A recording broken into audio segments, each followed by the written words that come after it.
చక్రుతి కవి జయరాజన్న తెలుసు కదా, ఆ పెద్దన్న రాశి వాడిన పాటను ఇప్పుడు ఒక్కసారి యాద్ చేసుకుందాం.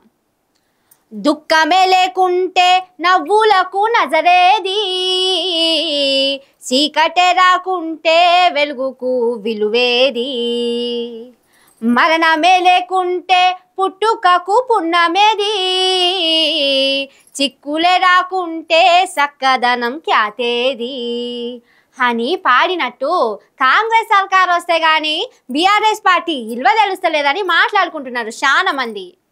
ఆ ముచ్చండు పక్కకు పెడితే హరీష్ రావు సారు ఇల్వగల్ల మాటలు చెప్తున్నాడు. ఇందాం పారోసారి. మీకు ఒకసారి గుర్తుందో లేదో పాతది నేను యాద్ చేస్తా. కేసీఆర్ ముఖ్యమంత్రి ఉన్నప్పుడు చంద్రబాబు నాయుడు ఆంధ్రలో మాట్లాడింది ఒకసారి. అరే ఒకప్పుడు ఆంధ్రలో ఎకరం అమ్మితే తెలంగాణలో 10 ఎకరాలు వచ్చు. చూడలేకపోవడేంది సార్, ఆంధ్ర పాలకులు లేకుంటే తెలంగాణ ఆగమైతది. మీకు పరిపాలన శాత కాదు అన్న నోరు తెలంగాణను మెచ్చుకున్న ముచ్చటను ఎట్లా మర్చిపోతాం సారు? ఆ ముచ్చటను 1కి 2 సార్లు ఇనుడేంది సారు? తిట్టిన నోరే మెచ్చుకునేటట్టు కేసీఆర్ ఎట్లా చేసిండ్రో చూసిందా అని ఇంకో 4గురికి చెప్పినాం. రేవంత్ రెడ్డి వచ్చి 2 ఏళ్లు కాలే, సీన్ రివర్స్ అయింది. ఒక్క సిద్దిపేటలే కాదు సారు, తెలంగాణ అంతటా అట్లనే పాడైంది. ఇక పర్వాలేదురా, బతుకు భరోసా ఉన్నదిరా అని చూసుకొని మురిసిన భూమి ఇప్పుడు ఏడుస్తున్నది.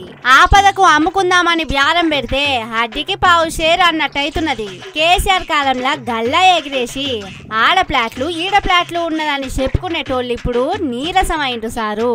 చెప్పుకుంటే సిగ్గుపోతది, చెప్పకుంటే పరువు పోతది అన్నట్టు చేసిండు రేవంత్ రెడ్డి సార్ అని నిజాలు మాట్లాడుకుంటున్నారు. సీన్ రివర్స్ అయింది. ఆడ చంద్రబాబు నాయుడు అయింది, రేవంత్ రెడ్డి అయింది. ఇప్పుడు ఏమైతుంది? ఇప్పుడు మళ్ళా ఆంధ్రలో ఎకరం అంతా తెలంగాణలో 2 ఎకరాలు వస్తుంది. అయిందా లేదా? గజ్వేల్లో మీ అందరికి అనుభవమే ఉంటుంది. రేట్లు తగ్గినాయా పెరిగినాయా? ఎంత తగ్గినాయి? సగానికి సగమైంది. ఇంకా 2 ఏళ్ళ నుండి ఇంకేమైతుందో. చిప్పల కొట్లాటే అయ్యేటట్టున్నది. ఎట్లా పాడైతుందో ఏమో ఇంకో 3 ఏళ్ళు. పోయి యమధర్మరాజుని ఎంట పెట్టుకొని తిరిగినట్టు అవుతున్నది. భూములు ఉన్నోళ్ళ పరిస్థితి అనుకుంటున్నారట ఊర్ల పొంటి. బేరాలు బంధు, కార్లు గుంజుకపోతుర్రు, మోటార్ సైకిళ్లకు ఇన్స్టాల్మెంట్లు లేవు, దుకాణాలు బంద్ అయిపోయినాయి, డీజిల్ కు పైసలు లేవు, బేరాలు లేవు, కొత్తగా ఇల్లు కట్టేవాడు లేడు, ప్లాట్ కొనేటోడు లేడు. ఎవడన్నా అవసరం పడి భూమి అమ్ముకుందాం అంటే కొనే దిక్కులేదు. నిజమేనా? అన్ని తెలిసి మళ్ళా నిజమేనా అంటున్నారేంది సారు?